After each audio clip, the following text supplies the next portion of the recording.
दोस्तों आज हम लोग का टॉपिक है अपवर्तक और अपवर्तक। इसको अंग्रेजी में कहते हैं मल्टीपल्स एंड फैक्टर्स। अपवर्तक को गुणज भी कहा जाता है, अपवर्तक को भाजक भी कहा जाता है। अपवर्तक को हम लोग गुणज के नाम से भी जाना जाता है, इसका अंग्रेजी में मल्टीपल्स कहते हैं, और अपवर्तक को हम लोग भाजक के नाम से भी कहते हैं, इसको हम अंग्रेजी में फैक्टर्स भी कहते हैं। अपवर्तक आज हम लोग केवल अपवर्तक के बारे में सीखेंगे। अपवर्तक क्या होता है, कैसा होता है, कैसे निकालते हैं।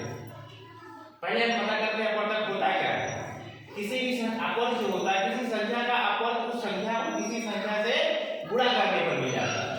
तो आपको किसी भी संख्या का अपवर्तक निकालना, मान लीजिए हमें 5 का अपवर्तक निकालना है, तो 5 में हम किसी संख्या से 5 में हम 10 से गुणा कर दिए, ये हो गया 50। तो 50 क्या है, 5 का अपवर्तक।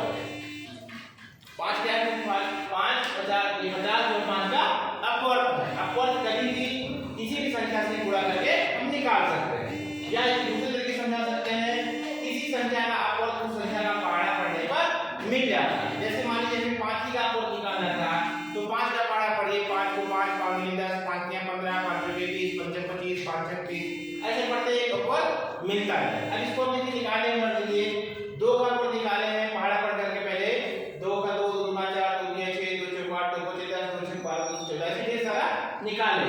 अब देखिए इसको गुणा से समझाए हैं, हमने 2 में 1 से गुणा कर दिया, 2 में 2 से गुणा कर दिया, 2 में 3 से गुणा कर दिया, 2 में 4 से गुणा कर, ऐसे ही आगे चला गया। इसी प्रकार से हमने 3 का अपवर्तक निकाला, 3 का पहले पहाड़ा पढ़ के निकाले, 3 का 3 3 2 6 3 का 9 3 4 12 3 25 15, ऐसे ढेर सारा आता जाएगा। फिर इसको गुणा से कैसे निकाले, 3 में हमने 1 से गुणा कर दिया, अपवर्तक मिल गया। 3 में हमने 2 से गुणा किया, 6 मिल गया, अपवर्तक मिल गया। 3 में हमने 3 से गुणा कर दिया, इसका अपवर्तक 9 मिल गया। ऐसे ही गुणा से भी निकल सकता है। अब चाहे पहाड़ा पढ़ के निकाले, चाहे गुणा पढ़ के निकाले। अब इसी तरीके से थोड़ा सी बात समझते हैं, किसी भी संख्या का अपवर्तक कभी समाप्त नहीं होता है, किसी भी संख्या का अपवर्तक कभी खत्म नहीं होगा, वो हमेशा आगे ही बढ़ता जाएगा, कभी खत्म नहीं होगा।